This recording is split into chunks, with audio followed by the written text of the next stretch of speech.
Olá, pessoal. Sejam bem-vindos aqui ao Dia Internacional da Criatividade, né? Meu nome é Jorge Campelo, tá? Eu sou um dos idealizadores do projeto Lizar, né?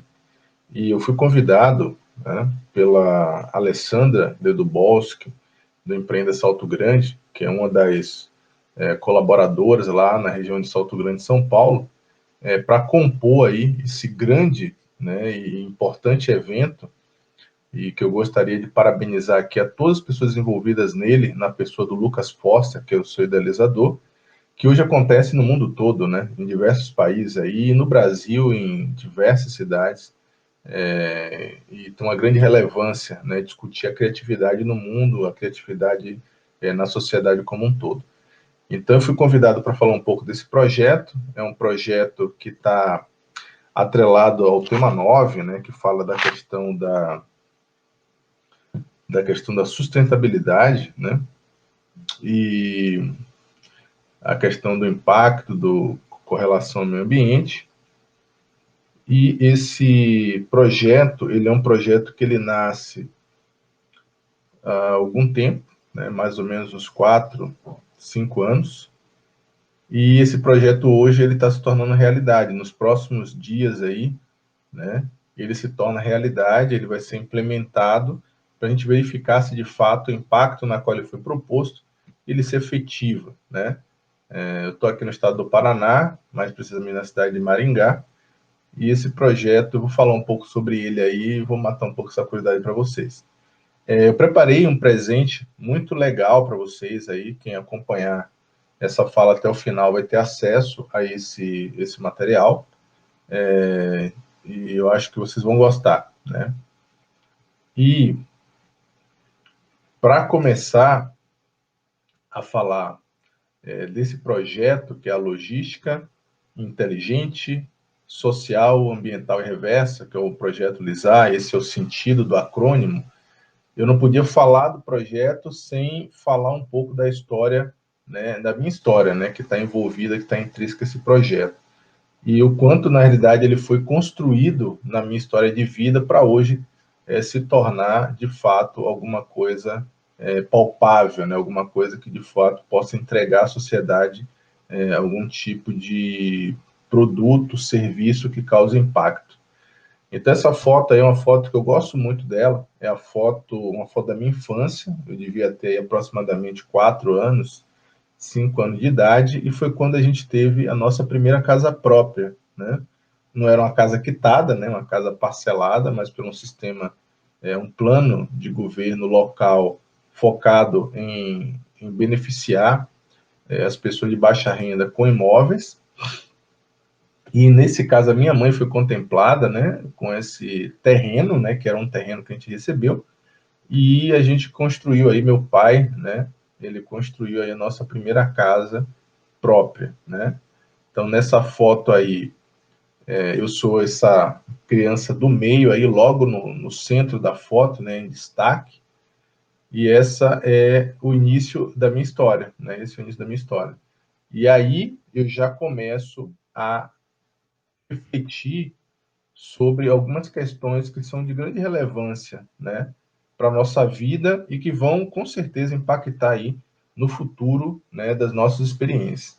Então, assim, nesse momento da minha vida, apesar da foto ser uma foto simples, singela, retratar um contexto relativamente economicamente pobre, né, as opções que a gente tinha nessa época eram poucas, né, pouco acesso a brinquedo, não lembro, eu lembro muito vagamente de quantos brinquedos eu ganhei, né, os brinquedos comerciais, mas eu não me lembro de nenhum momento ter deixado de brincar, né? Normalmente a gente fazia os próprios brinquedos nessa época, então a palavra maker hoje para mim ela não tem muito sentido. Óbvio, exceto quando você fala de tecnologia, mas quando você fala de coisas palpáveis, coisas que estão ao alcance da mão, era muito comum a gente ser maker, né? Na década de 80, década de 90, principalmente as crianças. Acho que eu diria que 80% das brincadeiras que a gente fazia era resultado dessa criatividade, né? Que era desenvolvida. E então isso eu acho que já foi um ponto de partida, né? Então esse interesse em buscar, em ser criativo, né? Que tem muito a ver com o dia que a gente está discutindo hoje, tá?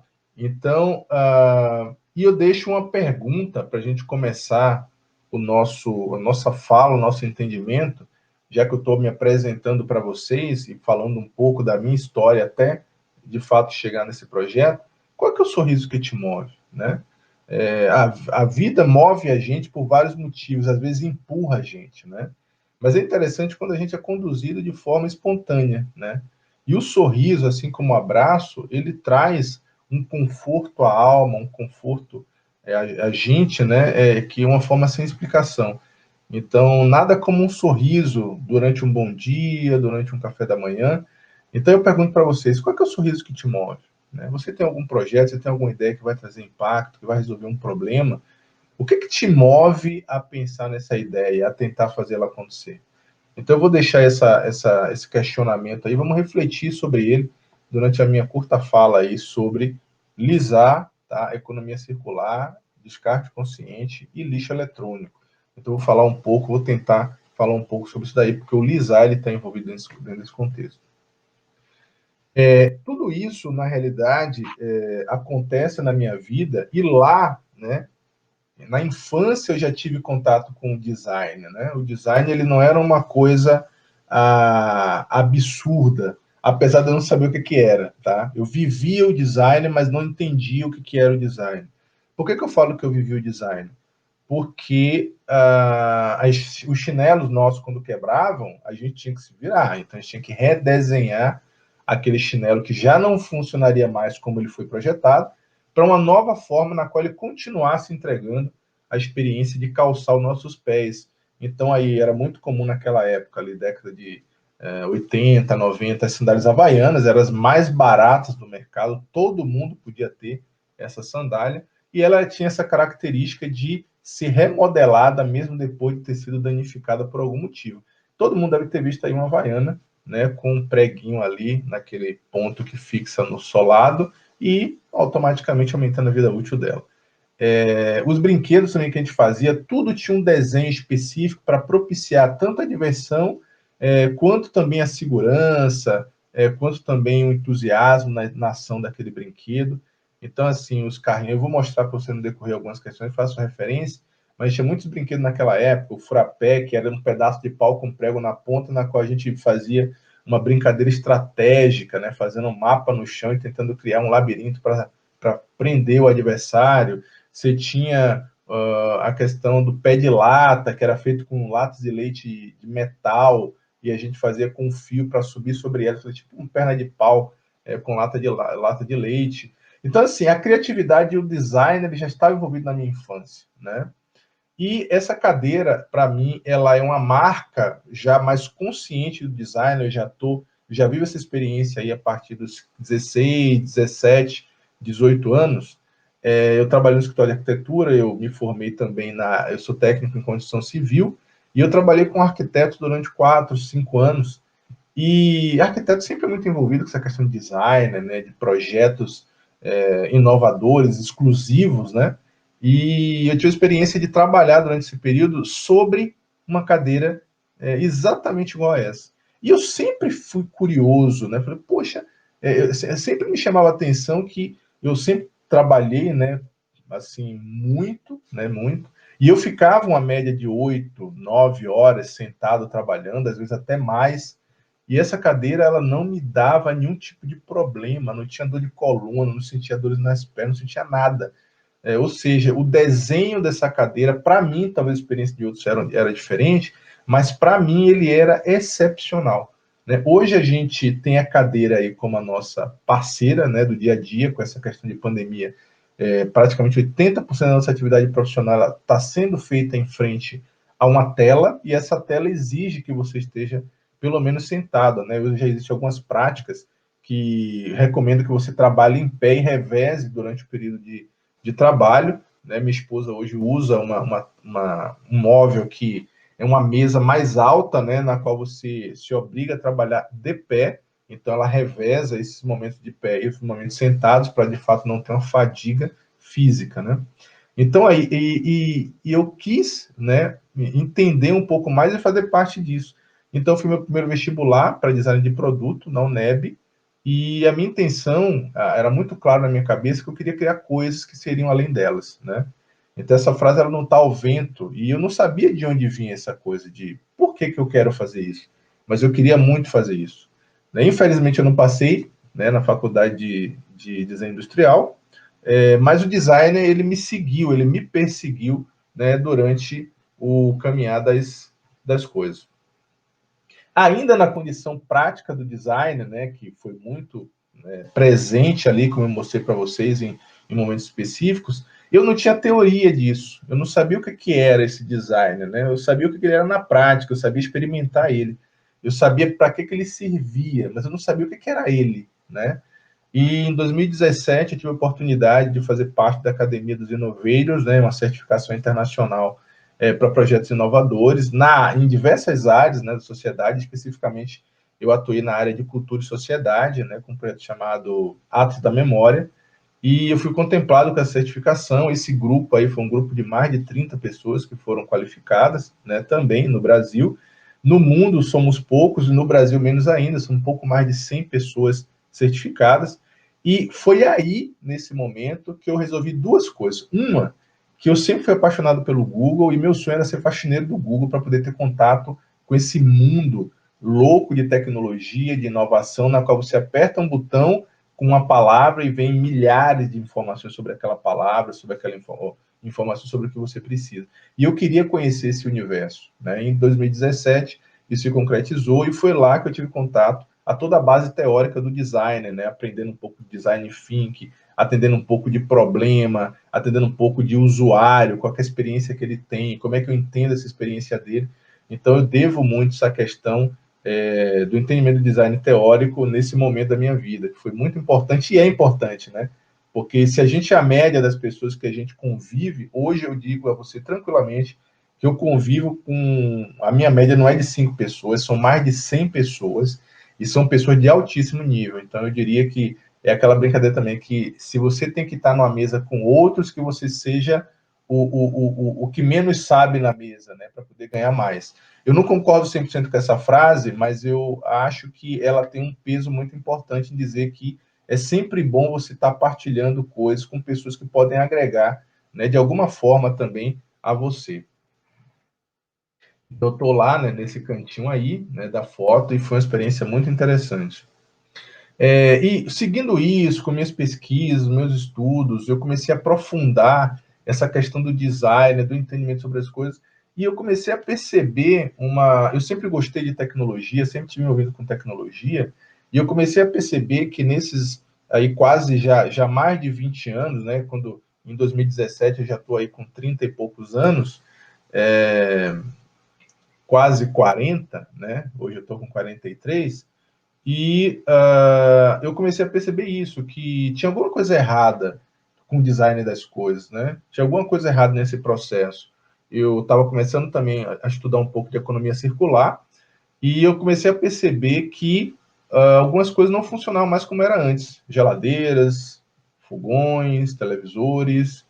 E aí eu fui entender um pouco do conceito de obsolescência programada, né? A obsolescência programada, ela é uma coisa que foi criada pela indústria, né, e pelo varejo em parceria para poder encurtar a vida útil funcional dos produtos, fazendo com que a gente, de forma mais curta, necessitasse adquirir novos produtos para resolver o mesmo problema. Ou seja, para você entender mais claramente, se vocês têm aí uma avó, um vô, alguém mais antigo que ainda tem uma geladeira, né, que eu acho que é o item mais comum na casa de todo mundo, até talvez que a televisão, uma geladeira de 30 anos atrás, ela talvez gaste até mais energia do que uma geladeira mais recente, mas com certeza ela consegue entregar 100% do que ela foi produzida há 30 anos atrás. Enquanto que uma geladeira que foi comprada há 3 anos, ou ela já não funciona mais, ou ela não consegue entregar 100% do que ela foi feita para entregar. Né? Então, a obsolescência programada ela foi criada para gerar esse tipo de situação e indiretamente obrigar o usuário a fazer essa troca, né, de produto para ter aquele serviço ou aquela função funcionando novamente. 93%, né, segundo essa pesquisa, falam que sabem disso, né, que entendem que essa coisa existe, né, que as coisas hoje não funcionam mais como era antes e que são obrigados a sempre estarem trocando de tempo em tempo esse dispositivo. E seguindo aí, né, nessa linha de tempo histórica, né, quando a gente começa a ter que substituir com certa constância produtos, e esses produtos, eles têm dentro dele, por causa do próprio design, eu vou falar um pouquinho para frente da economia circular quando eu falar dela, eles não foram feitos pensando numa lógica circular, mas sim numa lógica linear, ou seja, eu compro, eu uso e eu descarto, né? Não existe um outro elemento no meio do processo. O consertar, aí quem inventou foi o brasileiro e talvez em outros países do mundo, o consertar ele não está dentro da lógica, né, do processo desse modelo linear. O consertar ele é um detalhe que a gente criou. Então, essa economia linear ela foi criada para você comprar, você usar e ela parar de funcionar e você descartar.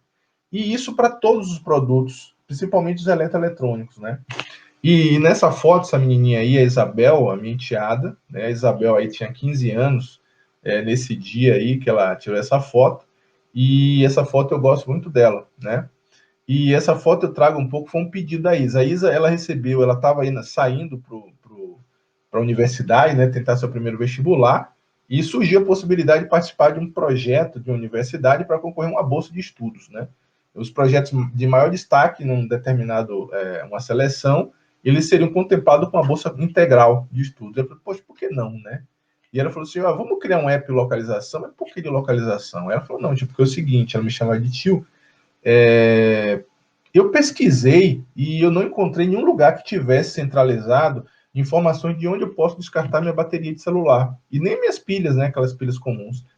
E eu acho que seria legal ter um lugar na qual as pessoas fossem e percebessem que na cidade dela, na rua dela, tem um lugar que recebe aquele resíduo, que é a parte, né, para vocês que não sabem, mais tóxica de qualquer dispositivo eletroeletrônico, né? Então, as baterias, elas são as que carregam mais elementos químicos e são as que agridem mais, que podem causar até a morte, a depender do contato que você tem com elas, de qualquer pessoa, tá? Então, achei legal, ajudei ela nesse processo de formatar esse projeto, ficou bem legal, mas, infelizmente, ela não conseguiu ser contemplada com essa bolsa.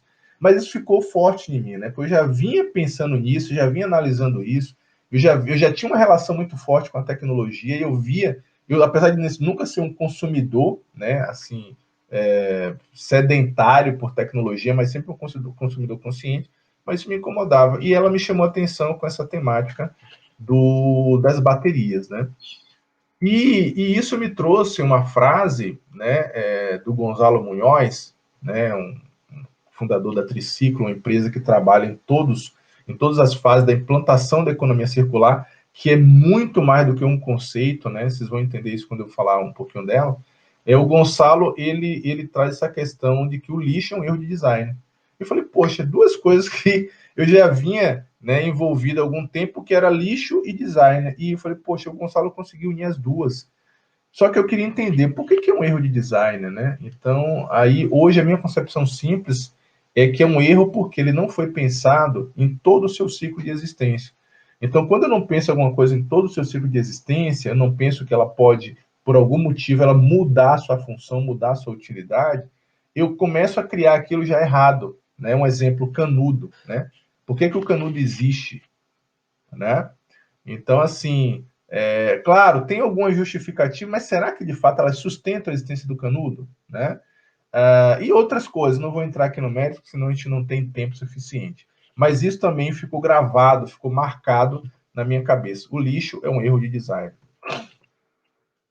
E aí, seguindo para frente, né, a gente percebe, né, que, além disso, se a indústria já trabalha com obsolescência programada, a indústria não se preocupa em desenhar um produto de forma adequada, e ainda a gente não é educado de forma adequada para entender como usar e como resolver, dentro dessa economia linear, né, aquilo que eu adquiro, aquele bem, né, que eu adquiro, que pode impactar a natureza, pode impactar o coletivo, né? Lembrando que, considerando o planeta, não tem lado de fora. Então, tudo que eu descarto, né, se não for com consciência, eu vou estar descartando dentro de onde eu vivo, né? Então, isso também veio à tona muito forte. Essa imagem, provavelmente, ela deve ser muito comum para vocês, em qualquer lugar do Brasil e do mundo, né? Descarte nesse sentido. E eu percebia que faltava educação, faltava um pouco de consciência. Por quê? Não porque o brasileiro não quisesse, mas porque ele não tinha acesso de forma adequada a esse processo, né? E aí a mídia mundial, as pressões mundiais, os grupos ambientais, os grupos ambientalistas, as pessoas que defendem, né, essa questão do impacto ao meio ambiente, ele tem que ser revisto. E a gente começa a ter algumas grandes corporações mundiais da área de tecnologia se envolver com essa temática. É aí, foi uma das pioneiras nisso e uma das mais eficientes nesse processo. A IPO hoje ela conseguiu provar que a logística reversa do que ela produz é de altíssimo valor, né? Inclusive eles conseguiram arrecadar na primeira prática disso 50 milhões de dólares somente recuperando de volta os aparelhos que não tinha mais serventia para os seus usuários, né? E isso provou, ela conseguiu pagar todos os custos envolvidos nessa operação. E isso, em 2019, além do relatório de 2019, ficou claro que, considerando o último relatório grandioso, a Apple conseguiu, por logística reversa, recuperar 78 vezes mais do que ela tinha recolhido na primeira vez que ela implementou esse processo da logística reversa dos seus aparelhos. Então, assim, primeiro, existe uma conscientização, o trabalho de conscientização deles é muito forte, né? Eu não sei exatamente o que, é que eles fizeram para isso, mas é eficiente, e eles perceberam que existe um valor financeiro agregado muito grande em fazer isso acontecer. Porém, eles deram algumas pisadas de bola, né, com o usuário querendo vender muito essa ideia do sustentável, só que mexendo numa coisa que nem todo mundo achou interessante. E aí eu deixo mais uma pergunta, né? Para eu, de fato, fazer isso acontecer, eu reduzir as emissões, eu reduzir o impacto ambiental, como é que eu devo fazer com isso? Que tipo de desenho tem que ter essa solução? Aí eu entendeu nesse momento aí da polêmica que ela tinha que retirar os carregadores e os fones de ouvido dos aparelhos, né? O que, é que você acha disso? Então fica o questionamento. Como é que você pode fazer com o que você produz, né? De forma que gere menos impacto? Então, para você chegar a essa conclusão, essa solução, esse entendimento, você tem que ter uma visão clara da questão do que você quer resolver, né? E aí eu trago uma foto clássica, né, de uma furadeira, de um prego. São dois elementos aí que foram criados para resolver um problema. E qual de fato o problema que ele quer resolver, né? Qual solução que ele está entregando, né? O que é que eu estou procurando quando eu busco uma furadeira e um martelo com prego, né? Então, muita gente aí vai ter várias respostas, né? E, assim, a resposta mais adequada é que esses dois vão fazer um furo, né? Mas será que o furo é a resposta para aquela necessidade, é a solução que o usuário procura? Então, assim, eu acho que não, né? O usuário, na realidade, ele procura um quadro na parede. Se isso vai ser feito com furo, com prego, com parafuso, com furadeira, com martelo, não interessa. O que ele quer é um quadro na parede. E esse quadro na parede, a 3M mostrou que não precisa de uma furadeira nem de um prego. Eles conseguem resolver com uma outra tecnologia. Ah, Jorge, mas é um pouco mais caro. Sim, é um pouco mais caro. Mas ela envolve a lei do menor esforço. Então, eu pago mais caro por aquilo que exige de mim menos. Né? Isso é muito comum de acontecer. Isso aí você pode até olhar você mesmo. Então, aí, isso tem um pouco a ver com a economia circular. Se eu penso tudo para trás e vou olhar para frente, é o seguinte: todo mundo hoje fala em economia circular, é muito bonito, maravilhoso, mas a economia circular, ela, para existir, tem que ter. Ela não pode, desculpa, ela não pode eliminar resíduos, tá? Desde o princípio do processo. Então, se eu crio alguma coisa e na criação disso, na concepção, eu gero resíduo, opa, já tem alguma coisa errada, o design não funcionou na construção desse produto. É manter produto sempre em uso, ou seja, esse produto que foi criado, ele tem que ter uma vida útil muito longa, tá? Então, ele pode ter até a mesma função do início até o fim, ou ele pode mudar de função no decorrer da sua existência, mas ele tem que ter um longo tempo de vida, né? E ele não pode impactar de forma e maneira nenhuma os sistemas naturais. ele tem de alguma forma a agregar. Então, aquela questão, por exemplo, dos copos que são biodegradáveis, os sacos são biodegradáveis, se eles puderem agregar, sim, aí eles fazem parte de um conceito, de um modelo de economia circular. A economia circular, ela trabalha com os dois aspectos do processo construtivo de um produto, os aspectos biológicos, né, que envolvem todas as concepções químicas e físicas, e os aspectos técnicos, que envolvem as questões de uso e de manuseio. Né? Então, hoje a economia linear não leva isso em consideração. E observem, se vocês observarem bem aí no último, do lado direito, no canto bem ao extremo direito, vocês vão ver que a reciclagem, ela é a última e a extrema fase de uma economia circular, tá? Ou seja, reciclar não é fazer economia circular. Reciclar é a última fase do processo da economia, porque é a única forma que eu tenho de trazer de volta para a cadeia aquele produto que foi criado. Beleza? Então, aí o LISAR, agora falando um pouco disso, aí rapidamente fazer um pitch para vocês, o LISAR, ele foi criado, por quê? Porque mais de 40% das pessoas, eles não sabiam o que fazer com seus eletroeletrônicos em casa, que já não serviam mais, pelo menos para eles, e eles ficavam sem saber o que fazer com isso. Então, eu comecei a analisar esse contexto e percebi que era interessante, já existia uma lei nacional que obrigava a implementação dessa logística reversa, que era de coletar no usuário aquilo que não serve mais e devolver para a cadeia, para que ele fosse tratado de forma adequada, né? E aí nasce a logística inteligente, social, ambiental e reversa, que é a LISAR, né? Que se vocês observarem, logística reversa, início e fim, e no meio, né, ele leva aí as iniciais da palavra Isabel, né? Então, Isa, que é o nome da minha enteada. Então, isso eu fiz essa referência a ela, porque lá nasce esse primeiro contato com o processo. O LISAR é basicamente um ecossistema baseado em app, eu chamo de ecossistema porque eu conecto pessoas no processo, tá?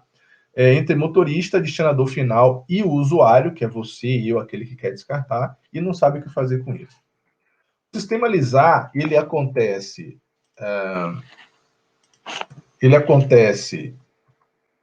dessa forma, né? Então, eu tenho aqui as pessoas físicas e jurídicas que querem descartar e não sabem o que fazer. Eu tenho aqui as ONGs que recebem parte do que o LISAR arrecada com a recuperação desses produtos. Eu tenho o motorista que coleta, né, isso, usando o tempo ocioso do teu uso, né? Então, é um motorista de Uber, de aplicativo, de 99. Então, esse motorista ele tem hoje, em média, 30% de tempo disponível sem ganhar dinheiro, ele roda vazio, né? Então, eu uso esse tempo ocioso desse motorista, que ele está impactando aí com aproximadamente 15 quilos de CO2 no meio ambiente. Eu pego esse motorista, encaixo ele nesse ecossistema, fazendo que ele tenha remuneração nesse processo. O meu cliente hoje, que não consegue fazer isso de forma adequada e nem tem uma finalidade adequada, ele consegue fazer isso agora de forma controlada, com dados, e o meu destinador final, que ele já fazia isso, mas ele tinha um custo extremamente alto, com a logística, ele passa a ter essa logística reduzida, né, trazida quase a zero, né? E ainda existe um cashback nesse processo todo, que envolve todos os elementos da cadeia, do motorista aos usuários e aos clientes. Então, eu tentei pegar, sem criar nenhum tipo de impacto, e trazer isso tudo para dentro do ecossistema, e assim nasce a operação do LISAR. Esse mercado, para se manter de pé e para justificar financeiramente a existência do LISAR, ele movimentou 62 bilhões em 2019. Existe uma previsão de crescimento de 40% até 2030, isso impactando a natureza, tá? Somente hoje 20% é reciclado no mundo do que é produzido eletronicamente, e a nossa população brasileira produz uma média de 10,2 quilos de eletroeletrônico por pessoa. E aí eu pergunto para vocês, o que é que te move? Tá? Qual que é o sorriso que te move? Então, o sorriso que me move é esse, o sorriso da Thaís, tá? É minha filhinha, e eu quero que ela possa viver no futuro dela num mundo melhor, num mundo sem impacto ambiental e num mundo que viva, de fato, a economia circular. Eu deixo para vocês, como eu prometi aí, nesse slide, o meu presente, tá lá, vocês pelo QR Code, pelo link, vocês vão ter acesso a um site que vai ter todo o material que eu utilizei para pesquisar e produzir esse material aqui, e aí tem os contatos. Se você quer o projeto atualizado na tua cidade, entra nas nossas redes sociais, entra no direct, manda um e-mail para a gente e pede, Jorge, queremos utilizar na nossa cidade. E, mais uma vez, obrigado, parabéns aí ao Lucas Foster e parabéns aí por esse Dia da Criatividade. Um abraço a todos e tudo de bom.